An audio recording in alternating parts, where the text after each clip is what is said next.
Imagine chasing your dream, then being told, not deciding, that you're no longer physically able to pursue your dream. Then you dedicate your life to something dream adjacent and being pretty fucking awesome at it. And then, when it's time to enjoy the fruits of your labor, being told you're not famous enough for your own job. That happened to a prominent commentator in WWE, and that man's name is Byron Saxton. It happened to Corey Graves too, but the difference is Byron didn't run around crying on Twitter like a bitter baby daddy.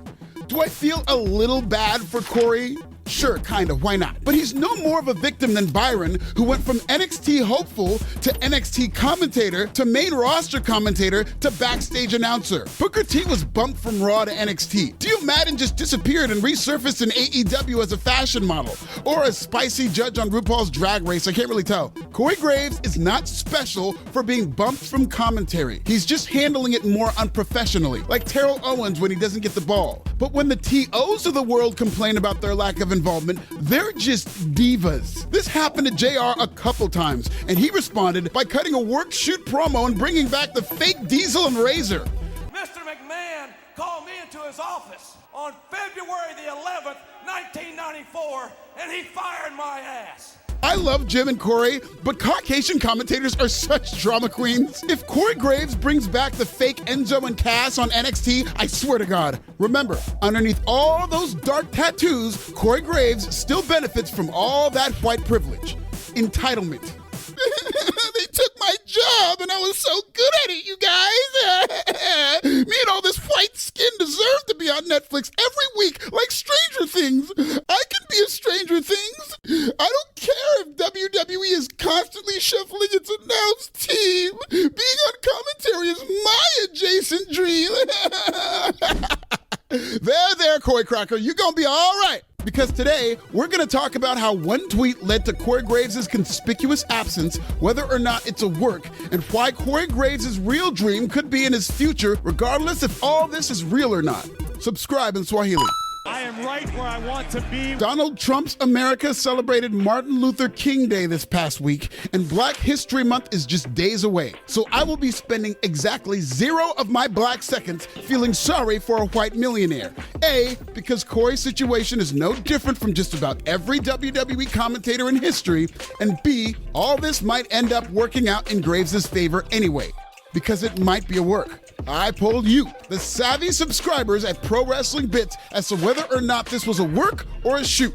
And you're almost split down the middle, with 58% voting for shoot. Corey Graves was a promising wrestler who stood out in NXT as the love child of CM Punk and Seth Rollins. He was a push talent in one of NXT's golden eras, but his career was derailed by a series of concussions. Triple H publicly advised Graves to retire at a time where physical sports like WWE and NFL were under scrutiny for their role in athletes getting CTE. Fair or not, Graves was a pawn in WWE's upstart concussion policy. Corey was at the wrong place at the wrong time. So Graves reluctantly stepped away from wrestling and stepped right into the announce booth like a fish to water. Alongside Michael Cole, Graves became a staple on WWE programming over the next decade. But the 2020s saw the meteoric rise of Pat McAfee, who has a bigger name and a more mainstream following. This led to a love triangle between Graves, Cole, and Cole's new best friend, Pat McAfee. McAfee is a part-time commentator because every fall he leaves to cover college football for College Game Day in addition to his daily duties on the Pat McAfee Show. But since he's more famous, when Pat McAfee is available to do commentary, Pat gets priority. Sounds like wrestling to me. The Rock is more famous than anybody on the WWE roster, so if he wants to compete at WrestleMania, he will. The same goes for rising acts like Logan Paul and the soon-to-be-retired John Cena. They're not taking anybody's spot. These are Triple H's spots, and they're being filled in a way that fills up a building. Graves getting bumped from WWE commentary naturally led to frustration, I think, because there's still rampant speculation on whether or not this is a work or a shoot. Personally, I hope it's both. From the Yes Movement to Cody Rhodes upending The Rock to finish his story, the best wrestling storylines always have an element of reality to them. Graves' situation is similar to CM Punk's frustration with The Rock getting priority over him during WrestleMania season in 2011. This was a shoot, that was made into a work, and it led to a pipe bomb promo that made Punk into one of WWE's biggest stars of the reality era.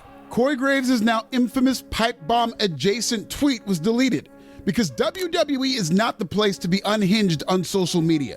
WWE has actual leadership, so if you want to wild out on a bird app and tell sickos to suck your dick, then go be all elite with Trevor. In AEW, you can tweet anything you want with Cero Miedo. Samantha Irvin, Ricochet, and Dax Harwood got active on Twitter after leaving WWE.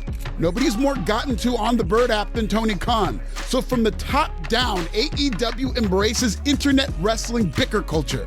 On the hit song Smile, Lil Duval once rapped, "I'm living my best life. I ain't going back and forth with you niggas."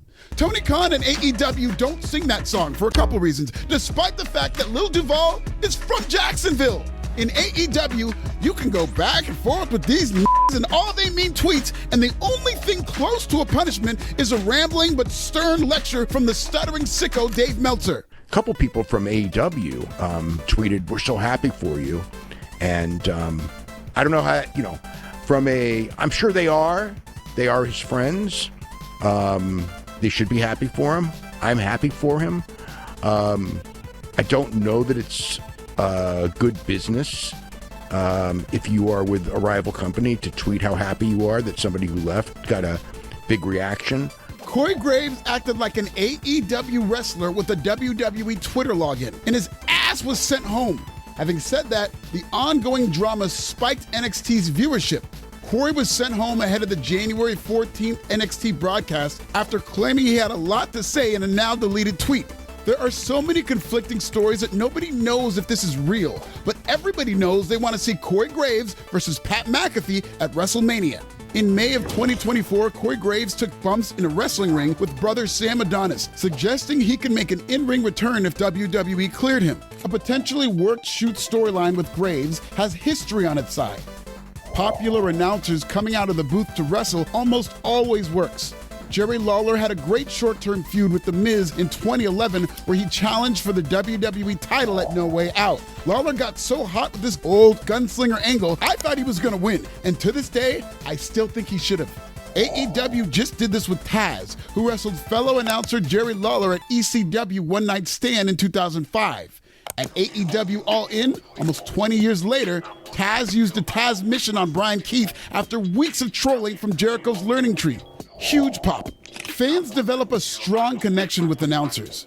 They're the window to the stories told and the emotions felt in wrestling storylines. So there's always a lot of novelty behind color commentators stepping into the ring. More so with Corey Graves because few main roster fans have seen him wrestle and only know him as a commentator. In addition to the can't-miss announcer wrestling storyline, the best pro wrestling angles are built on turning a shoot into a work. The love triangle between Edge, Lita, and Matt Hardy is one of the most famous examples of this. Lita's real-life infidelity with Edge behind Matt Hardy's back led to a very public crash-out from Hardy. Hardy was fired because he couldn't cope. But Hardy's firing also led to public demands for his return, which ultimately happened as part of a blurred storyline between the two. I'm sure elements of this Corey Graves storyline are real, but I could easily see Graves pulling up to the Pat McAfee show and attacking Pat the same way Adam Cole did when he feuded with McAfee in NXT. You're kind of small. Oh, we're gonna go with the size thing now. Fuck you, Pat. Whoa. Seriously, I'm sick of your shit. I come the whole way here, take time away from my family to come to do your stupid fucking show. More times than not, WWE has erred on the side of giving fans what they want. And even if Corey Graves is in real trouble, this saga has led to industry-wide interest in a McAfee versus Graves storyline come WrestleMania. CM Punk and Seth Rollins, the two baby daddies who birthed Graves, have brilliantly told the lines of reality and fiction in their ongoing feud. And their love child, Corey Graves, seems to be on his way to doing the same thing, all while getting a WrestleMania payoff in return. Check out this video and subscribe. Is the Corey Graves saga a work or a shoot? Do you want to see Corey Graves compete at WrestleMania? Tell me in the comments!